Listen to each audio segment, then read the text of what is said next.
శ్వేతజాతి రైతులకు G20కి లింక్ ఏంటి? దక్షిణాఫ్రికాలో జరుగుతున్న G20 నేతల శిఖరాగ్ర సదస్సుకు ట్రంప్ ఎందుకు హాజరు కావడం లేదు? మోదీ వెళ్లడానికి ట్రంప్ రాకపోవడానికి మెలిక పెట్టారా? ట్రంప్తో మాట్లాడేందుకు మోదీ ఇష్టపడడం లేదన్న ఆరోపణలు ఎందుకు వస్తున్నాయి? అసలు G20 మనుగడ సాగిస్తుందా?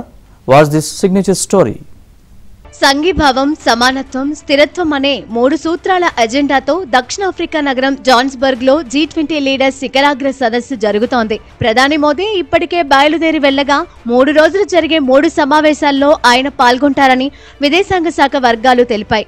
దక్షిణాఫ్రికాలోని జాన్స్బర్గ్ లో జరిగే G20 శిఖరాగ్ర సమావేశానికి హాజరవుతాను. ఈ G20 సమ్మిట్ ఆఫ్రికాలో జరుగుతున్నందున ఇది చాలా ప్రత్యేకమైన శిఖరాగ్ర సమావేశం.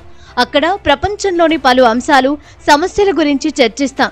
శిఖరాగ్ర సమావేశంలో వివిధ ప్రపంచ నాయకులను కలుస్తాను. ఒకే భూమి, ఒకే కుటుంబం, ఒకే భవిష్యత్తు అనే భారత్ దార్శనికతకు అనుగుణంగా నేను ఈ సమ్మిట్లో దేశం వాణిని వినిపించడానికి ప్రయత్నిస్తానని మోదీ తన పర్యటనకు ముందు ఒక ప్రకటన విడుదల చేశారు. నిజానికి G20కి అమెరికా అధ్యక్షుడు డొనాల్డ్ ట్రంప్ కూడా హాజరవుతారని ఎదురుచూశారు. అమెరికా ప్రభుత్వం ఈ సదస్సును బాయ్కాట్ చేస్తున్నట్లు వార్తలొచ్చాయి. దక్షిణాఫ్రికాలో శ్వేతజాతి రైతులపై జులుంను వ్యతిరేకిస్తూ అమెరికా దూరంగా ఉంటోందని ఒక దశలో చెప్పుకున్నారు. కాకపోతే G20 శిఖరాగ్ర సదస్సుకు అమెరికా హాజరవుతుందని, అందుకు సంబంధించిన చర్చలు తుది దశకు చేరుకున్నాయని దక్షిణాఫ్రికా అధ్యక్షుడు సిరిల్ రామఫోసా ప్రకటించారు.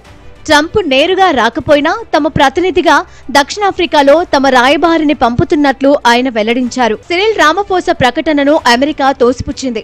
దక్షిణాఫ్రికాలో జరిగే G20 సమ్మిట్లో జరిగే అధికారిక చర్చల్లో అమెరికా పాల్గొనడం లేదని white house press secretary Karoline Leavitt తెలిపారు. దక్షిణాఫ్రికా అధ్యక్షుడు సిరిల్ రామఫోసా అమెరికా గురించి ప్రతికూలంగా మాట్లాడుతున్నారని, అలాంటి భాషను యుఎస్ అధ్యక్షుడు డొనాల్డ్ ట్రంప్ ఆయన బృందం అభినందించదని అన్నారు. G20కి అమెరికా ఆతిథ్యం ఇస్తుందని గుర్తించడానికి మాత్రమే దక్షిణాఫ్రికాలో అమెరికా రాయబారి ఉన్నారని వెల్లడించారు. సౌత్ ఆఫ్రికా అధ్యక్షుడు చెబుతున్నట్లు అధికారిక చర్చల్లో పాల్గొనడానికి కాదని కుండబద్దలు కొట్టారు. అమెరికా చేస్తున్న ఆరోపణలు దక్షిణాఫ్రికా ఒక్కటే కాకుండా ప్రపంచ దేశాలన్నీ ఖండించాయి. ఎక్కడా శ్వేతజాతి వారిని హింసించడం లేదని తేల్చేశాయి.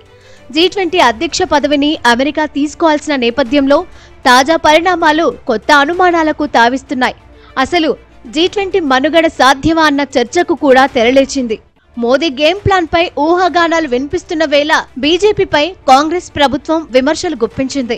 ట్రంప్ అక్కడికి రారని తెలిసిన తర్వాతే మోదీ బయలుదేరారని కాంగ్రెస్ సీనియర్ నేత జైరాం రమేష్ ఆరోపించారు. ఇటీవలే మలేషియాలోని కౌలాలంపూర్ వేదికగా జరిగిన ఆసియన్ సమ్మిట్ కు డొనాల్డ్ ట్రంప్ తో ముఖాముఖి సంభాషణను తప్పించుకోవడానికి ప్రధాని మోదీ వెళ్లలేదని ఆరోపించారు. 2026లో అమెరికా ఆతిథ్యం ఇవ్వనున్న తదుపరి G20 శిఖరాగ్ర సమావేశంలో ప్రధాని మోదీ పాల్గొంటారా లేదా అనేది ఆసక్తికరంగా మారిందని జైరాం రమేష్ ఎద్దేవా చేశారు. అగ్రరాజ్యాలపైన, ఆయా దేశాల ఆధిపత్యం పైన పోరాటానికి బీజం పడే సమయం వచ్చిందా అన్నదే ఇప్పుడు పెద్ద ప్రశ్న. భారత్, దక్షిణాఫ్రికా లాంటి దేశాలు ఒకటైతే భౌగోళిక రాజకీయ సమీకరణాలు మారే అవకాశం ఉందా అన్నది వేచి చూడాలి.